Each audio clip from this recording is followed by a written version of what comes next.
This is going to be a very, very introductory talk, and it basically is a statement why we need this interaction in philosophy and theology, because theology of the human psyche or person is basically philosophy, because theology takes those ideas from philosophy. And the gist is of the talk that we used to have relatively elaborate theories of the human psyche in antiquity, and maybe later on even, but most of the models, at least in the Anglo-Saxon analytic philosophy, we use nowadays are very, very much impoverished.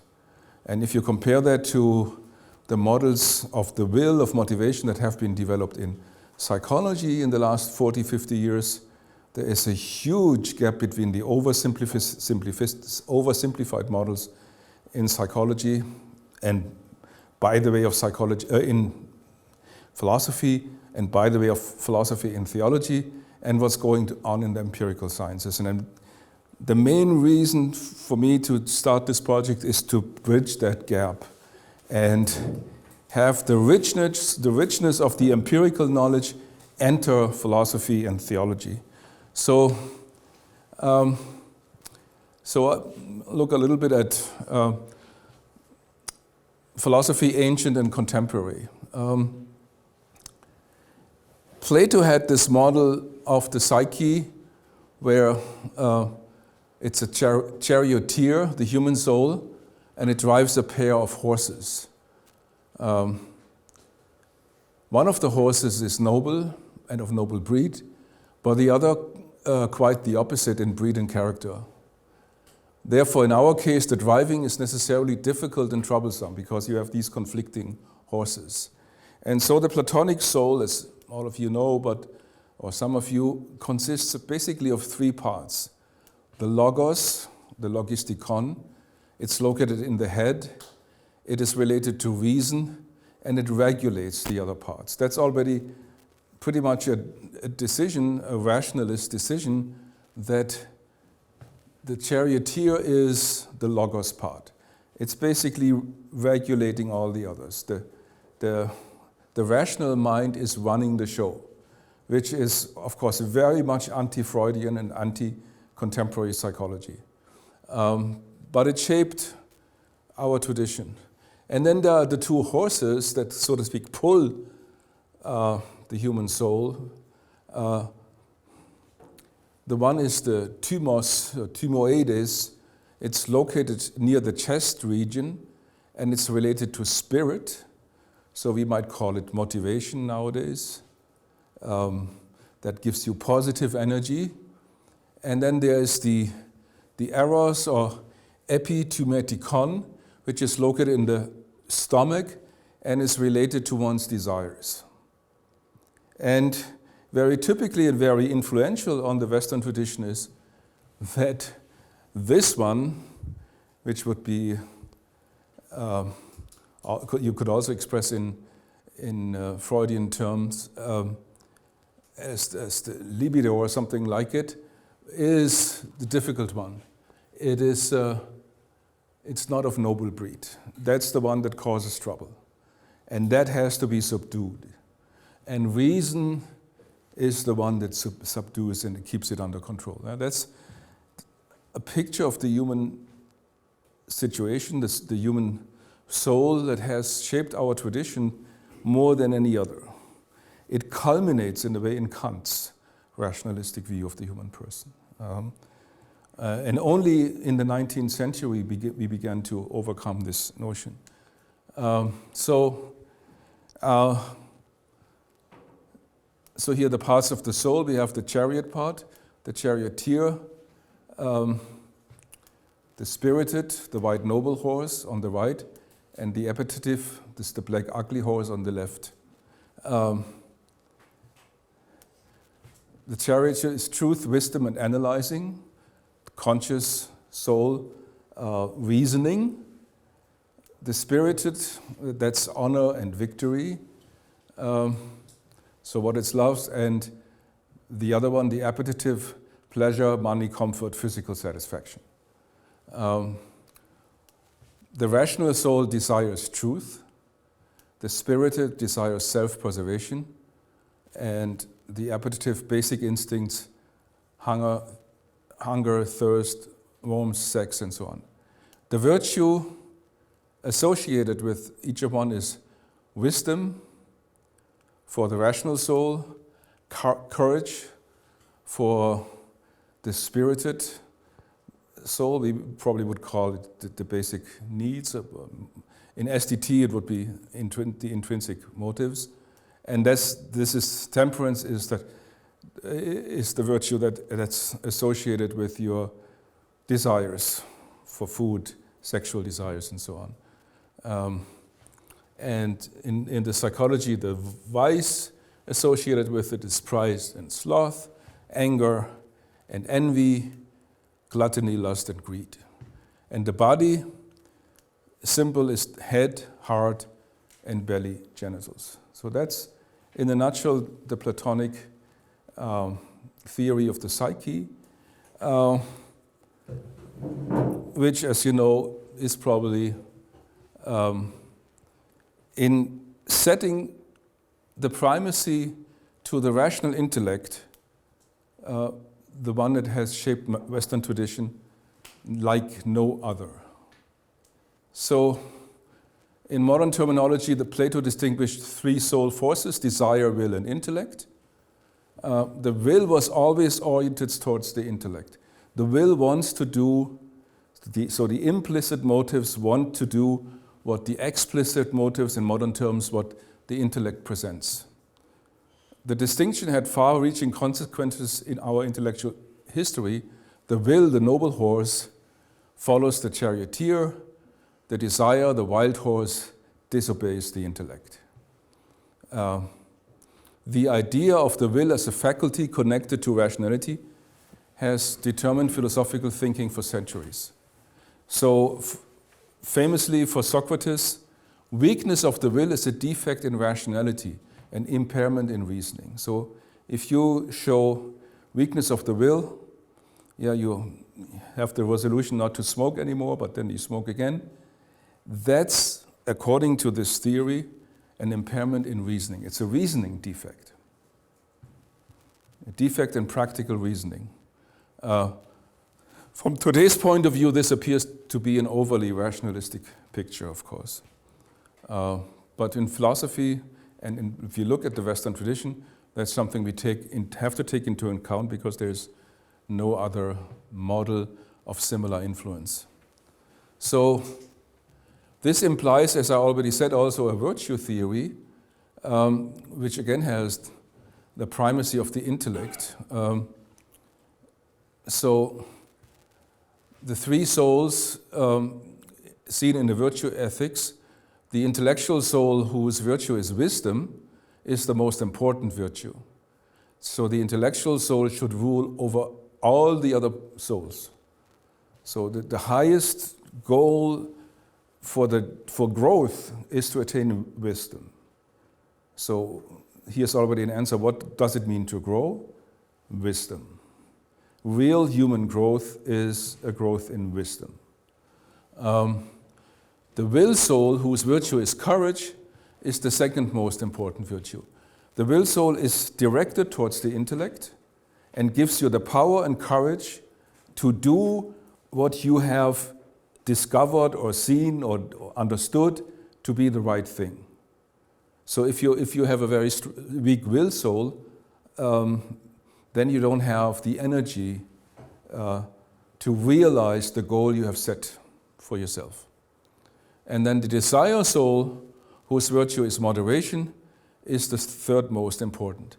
And interestingly, I told you that these models are already, even though they are 2,400 years old, surprisingly complex. We already have the idea of two notions of will. Will one is directed towards explicit goals presented by the intellect, courage, is it called. And will two is regulating needs and desires to an optimal level. So if your desires are too strong, it's down-regulated. If your desires are too low, they are up-regulated. That's the virtue of moderation. And it needs another kind of will. So we already have come back to this, the distinction between two kinds of will 2,400 years ago. so much about reinventing the wheel. Yeah. Aristotle had a somewhat related but then different theory of the. He thought that actually in the human being, in the person, there are three souls. The vegetative soul, the sensitive soul, and the rational soul. So he basically thought that everything that has reproduction and growth, like plants, is already ensouled. It's not a purely material thing. So the basic soul, because there's already a tendency to grow in a certain direction, there's a certain kind of teleology, so that an animal, a plant moves towards the light and so on, and it reproduces, and that's already a very, very basic kind of to be ensouled. So he was not a panpsychist, but the notion of what is endowed with psyche is very wide, because all the plants are already endowed with some kind of psyche. And then there's the sensitive soul, that's basically sensation, but he also included mobility, so they move about, they move around. But it's mainly sensation, so animals feel something. They don't think, but they feel. They have sensations, and they experience their surroundings consciously. That's the sensitive soul. And then humans also have the rational soul, the ability to think in propositions and to make logical inferences and so on. And the idea basically that a human being incorporates all three of them. Whereas an animal, like let's say a cow, only these two, and a plant only this. So it's not that somehow we have a soul and a body in the Platonic dualism, but it's more complicated. Actually, we have three souls. We have a plant soul, an animal soul, and a rational soul. Plants are at the bottom of the pyramid, have nutrition, which sets them apart from non-living things such as rocks, water, metals. It's a nutritive soul. While animals have nutrition, they are distinguished from plants by having instinct and innate patterns of behavior in response to certain stimuli.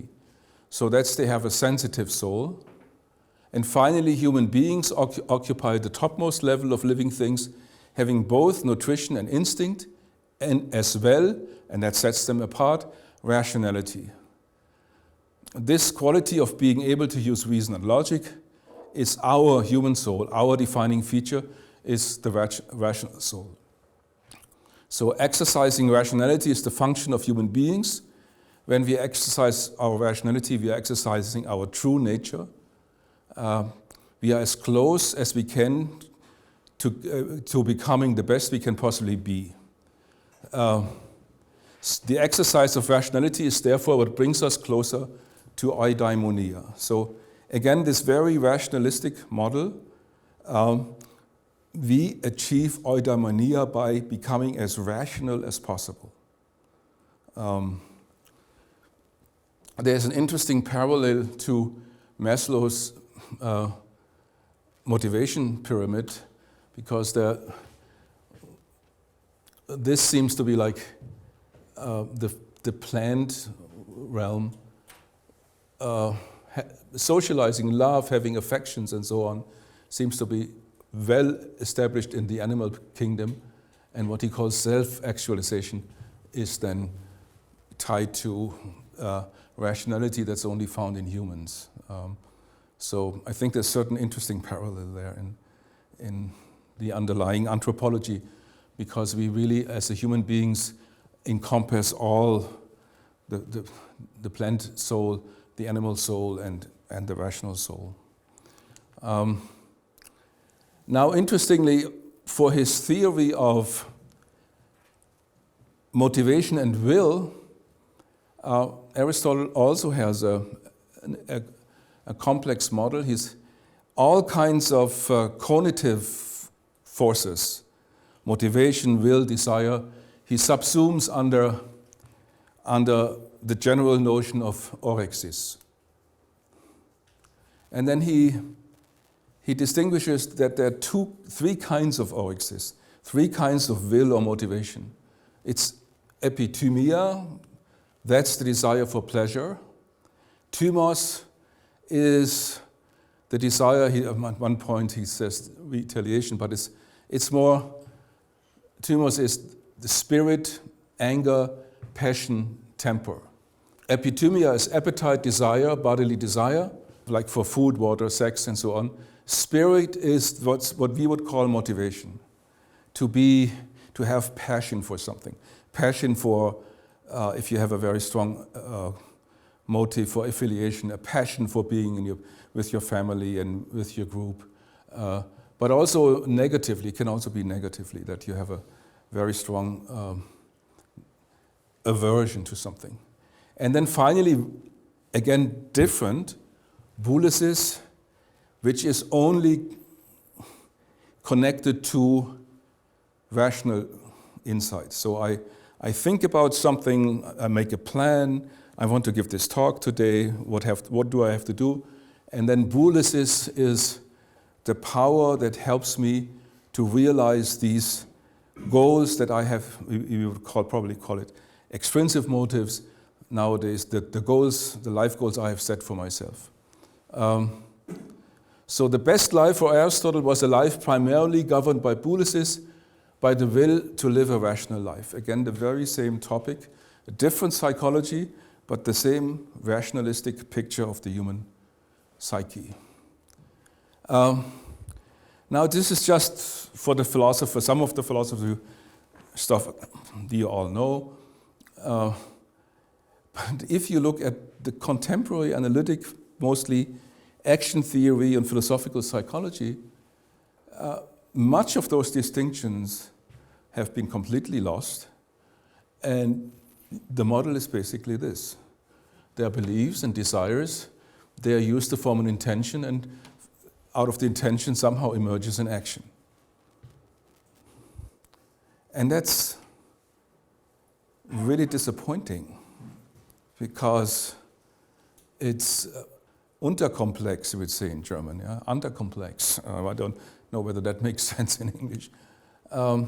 So even if we have more sophisticated accounts, like that of Harry Frankfurt, they are in the end simple belief desire models of the mind. So Frankfurt says to be a person, you need not only volitions at a first level, but you need also higher level volitions. It is only because a person has volitions of the second order that he or she is capable both of enjoying and of lacking freedom of the will. So let's say I have the first order volition, I want to have a tasty beer, but I have a second order volition. I do not want to want, that's the second order. I do not want to want. It's a volition regarding the first volition. So I do not want to want a tasty beer because I believe it's not healthy for me. Yeah? And in order to be free, you have to be able to form these second order volitions. Animals only have the first order volitions, so the animal cannot say, well, I want to have this cookie, but then I don't want to have this cookie. And that's like the alcoholic looking at the nice glass of gin and I really want to drink this gin. But then there's this inner voice, I hate my wanting that gin. I don't want to want this gin because it's killing me. And that second order volition is the precondition for freedom of the will. If you don't have it, you're not endowed with the basic capacity of freedom. So that's an interesting model and lots of discussion about it in philosophy. But in the end, it's the same simple belief-desire model. It's really unsophisticated. So I will look a little bit at psychology and I will repeat some things in a different way, what Marcus already said, but that's good. Repetitio est mater studiorum. So if you just begin with Freud, the father of modern psychology, you could either say it's William James or Freud, but Freud is certainly in Europe much more influential. Freud, there is a reception of Freud in continental philosophy, like in Derrida, Lacan, and people like this. But he's hardly dealt with in analytic philosophy, except for some special problems like implicit bias, where we talk about the unconscious. But this whole model of the mind, the conscious is just the tiny little tip of the iceberg. And then we talked about that again, the ego as reality principle, secondary process thinking, the super-ego, the moral imperatives, the id, the pleasure principle, and primary process thinking. That's either unconscious or just below the surface pre-conscious. So that's, it's hard well, I think some mapping of, if you look at the models of antiquity and this, it's really a different approach, even though there are some similarities. And the notion of the unconscious is really new. And I think no contemporary theory of the human psyche can go back before Freud and not be also a theory of the unconscious. So I called it the unconscious 1, Freud, and the unconscious 2. And my argument again is that in most of contemporary philosophy of action, analytic philosophy of mind, the unconscious doesn't play much of a role. There are some exceptions, I know. But most of the theory of action doesn't talk much about it. And compare it to a sophisticated theory like Jung's theory. So the ego, the conscious ego, is, of course that's a term taken from Freud, is relatively small on the surface of the ocean. We use that in our film, which you will see tomorrow also, the metaphor of the ocean. Then there's the personal unconscious, and there's the collective unconscious, and then the true self, the anima, the animus, and the archetypes. And growth is individuation, the process of fulfillment of each individual, which negates either the conscious or the unconscious position, but does justice to them both, he writes. So it's some kind of congruence between the conscious and the unconscious that facilitates growth, or as he calls it, individuation, to become who you really are.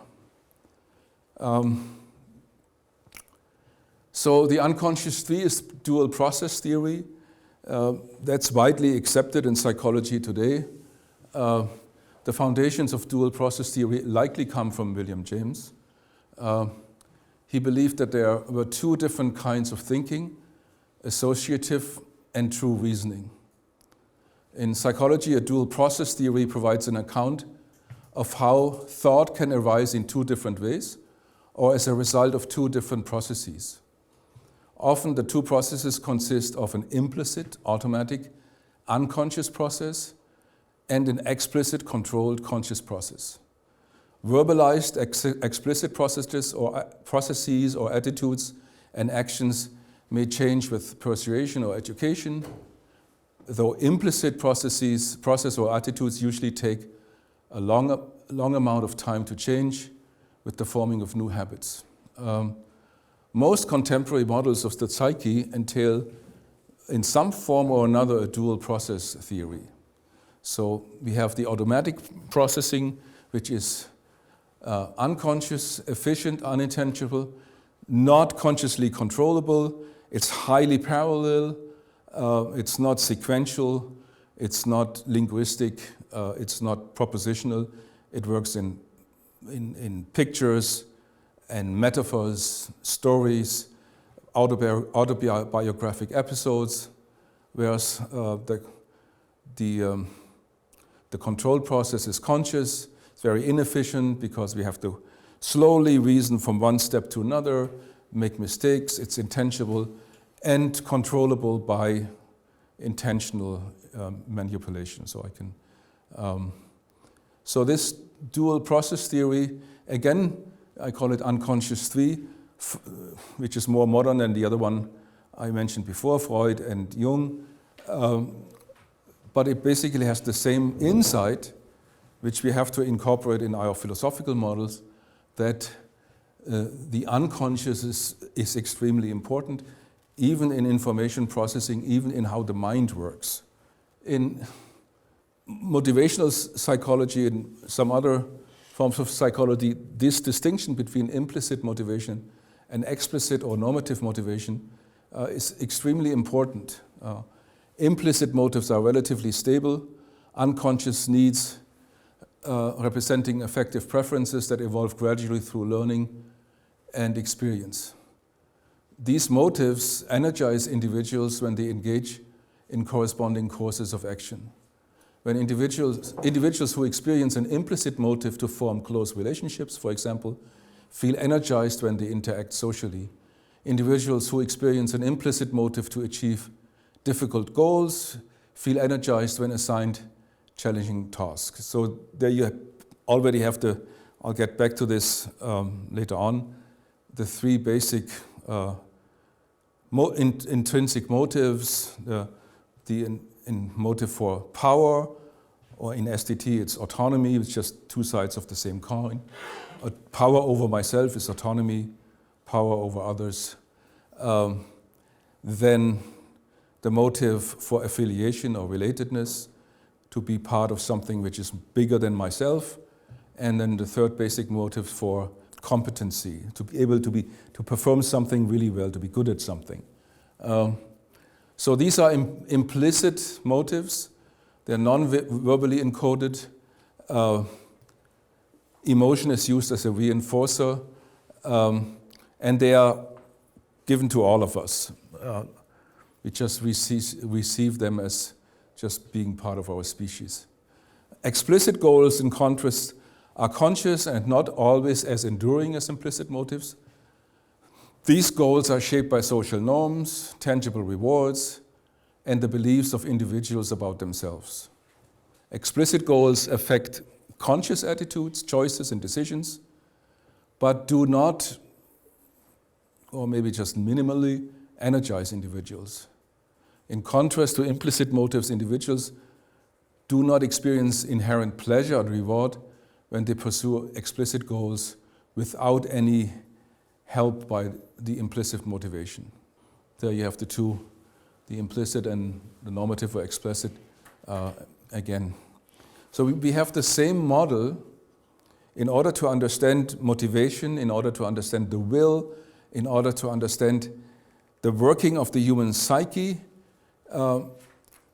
It's not just belief and desire, but we have to, first of all, have to make a distinction between the unconscious and the conscious.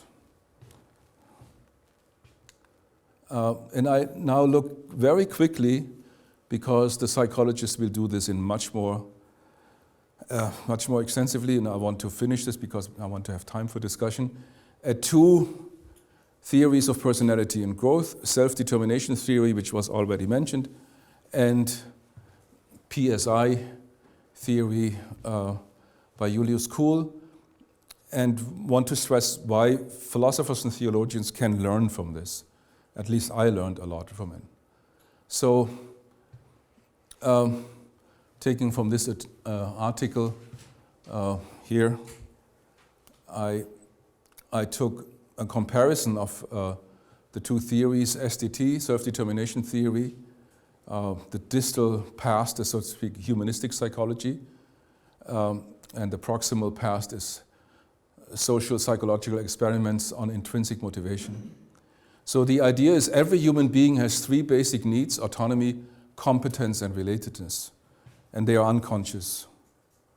And they are present in every human being at different degrees. So some people have like a very strong autonomy motive, others have a very strong relatedness motive, but they might not be consciously aware of which is their dominant motive.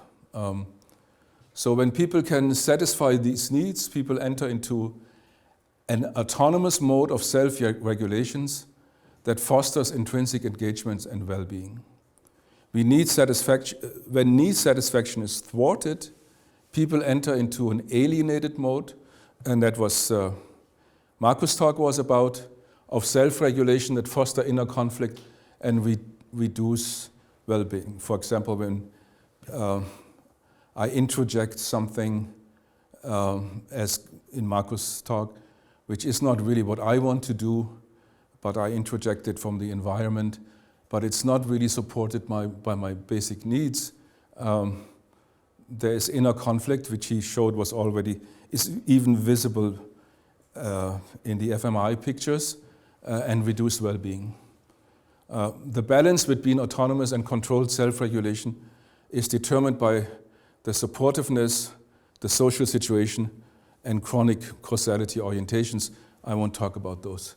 And PSI theory, the distal pars is German evolution psychology, also here in Munich, in early 20th century, and action control theory.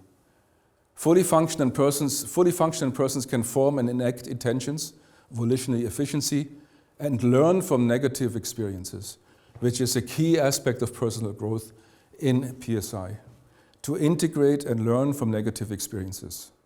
I once heard a talk by an 80-year-old Jesuit professor, and he talked about his own at his own 80th birthday, and he started his talk at the audience.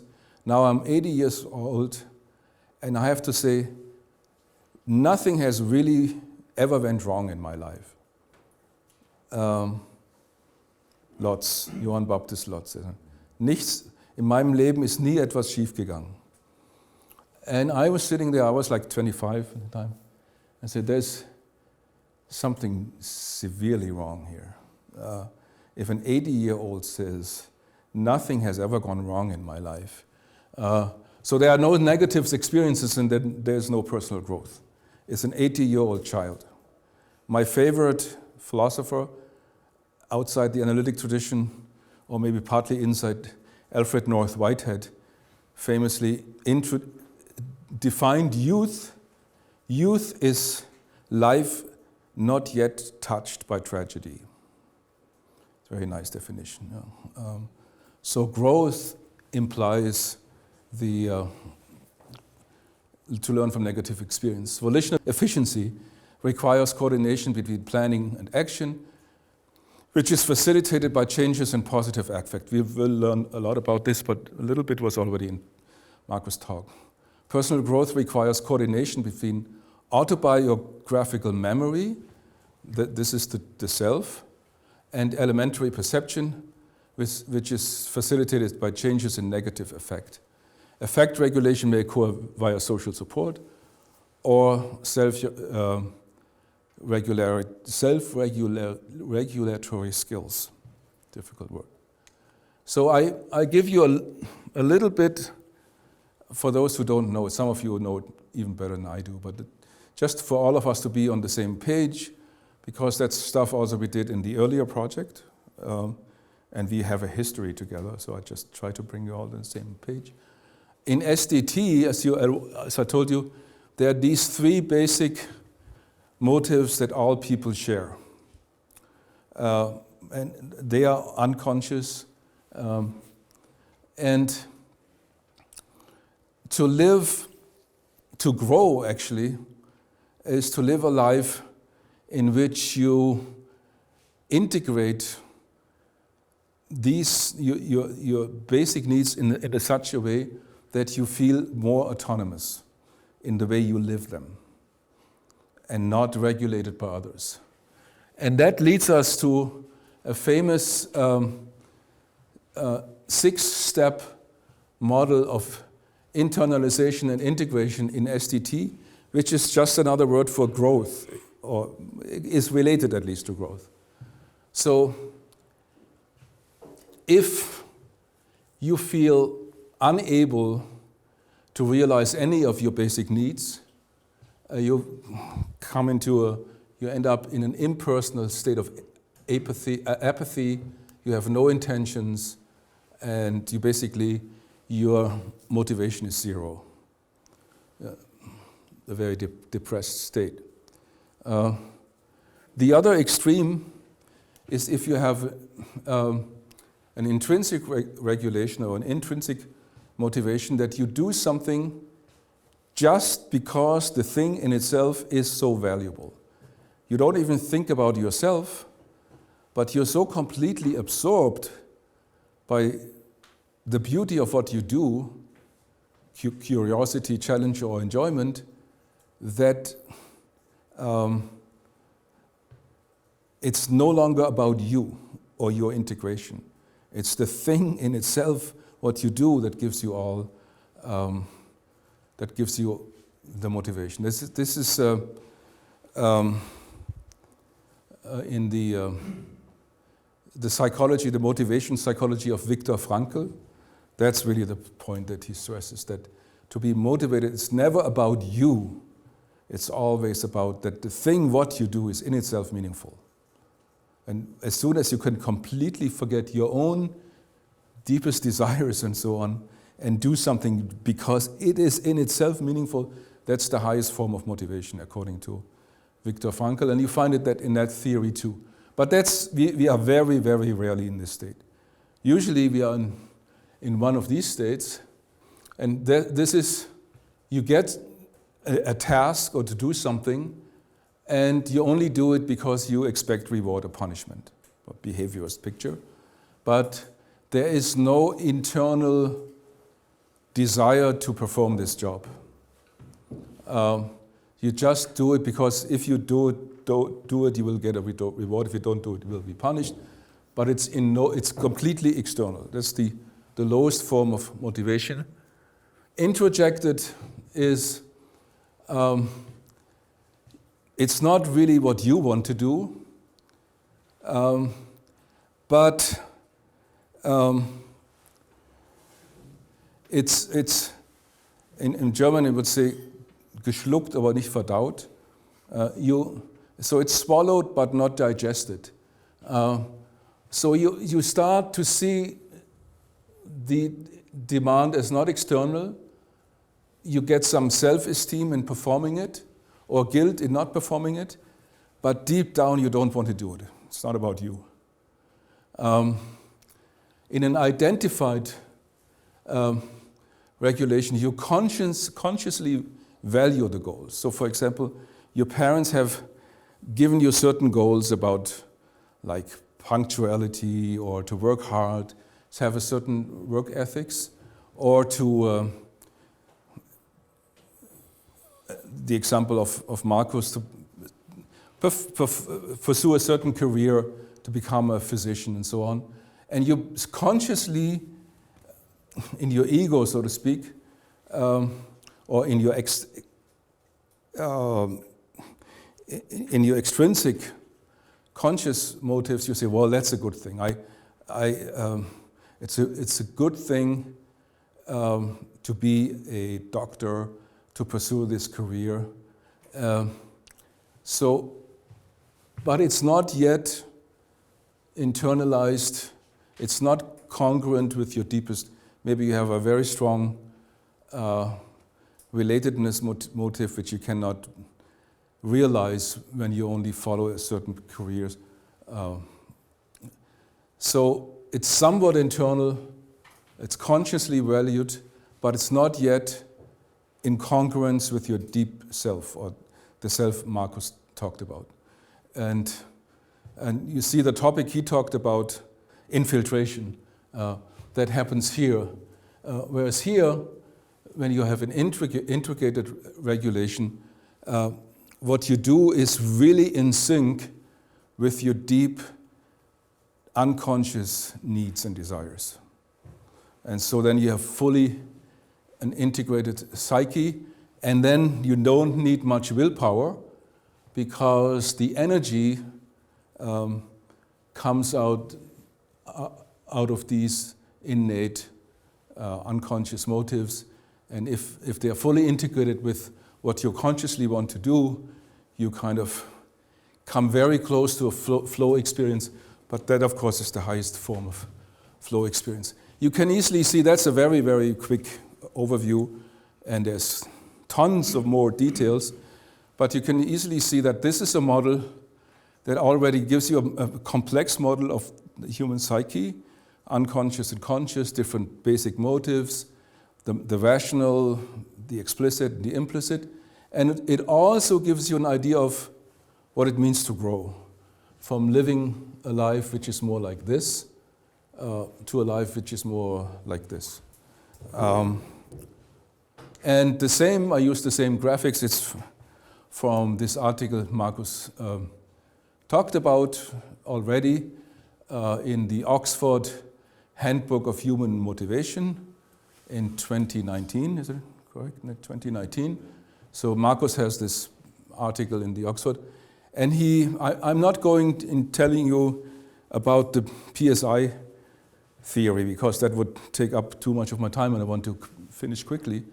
But in the PSI theory, we have four major, it's not a dual processing model, it has four major centers, so to speak. The intention memory, which is the analytical conceptual thinking, more connected to consciousness.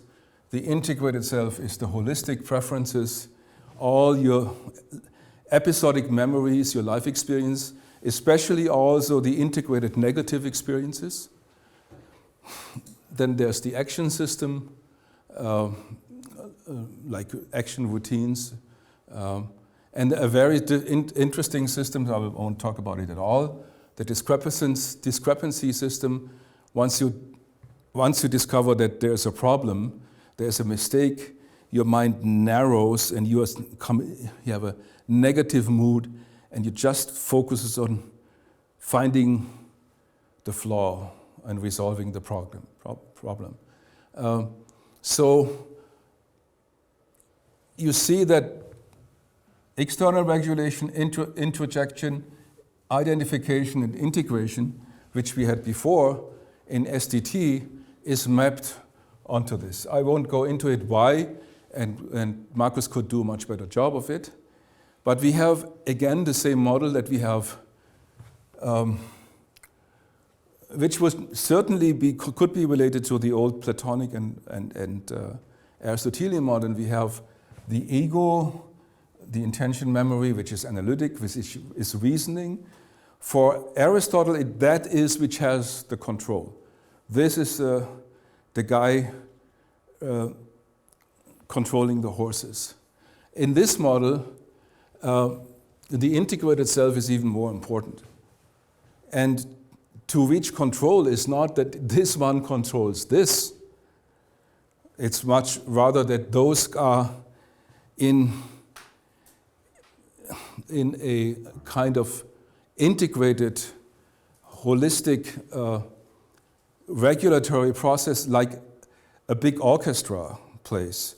And different elements of the orchestra have to watch very closely what the others do.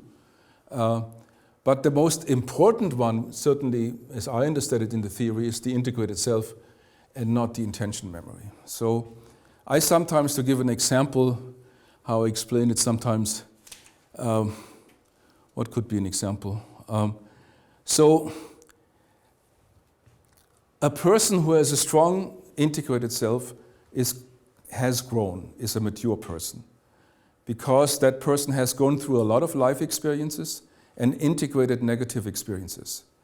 For example, if you come into a room and you don't know the people and you sense there's a certain tension here, if you are not very experienced, you don't have had similar experience in the past, you don't probably know intuitively what to do, how to behave in this situation. You start thinking about making plans. What's going on here? What should I do? What should be? Your actions are down-regulated. You don't know what to do. You start thinking about this art situation. What's going on here? So you can't act because you start thinking. If you are very experienced, have strong life experience, you come into that situation and almost intuitively you sense what's going on. and then you self-express yourself correctly in your actions in that situation. So that's the difference. It's a different kind of processing. You know, they did these experiments with chess players, novice chess players and grandmasters, and they had grandmasters play against 40 players simultaneously, and they gave them cognitive tasks like adding numbers. So they had headphones, and they were playing one player after another, and then they would say 17 plus 41 plus 9 minus 4, and they were constantly adding and subtracting in their heads, and just had a few seconds to to make the move at each chessboard. And they would still always win all 40 matches because they didn't have to think about it. And that's a kind of pattern recognition. And I think the integrated self, you navigate through the world to a kind of pattern recognition from a rich life experience. And so to grow, to mature, is somehow to grow this integrated self and connect it well to the other systems. So there you have, in a nutshell, an idea of growth already. And you see that these models are much more sophisticated than what we have currently in philosophy. And that's why it's so important to me to start this project, because it can be extremely helpful, I think, for philosophical psychology and theological anthropology. Thank you very much.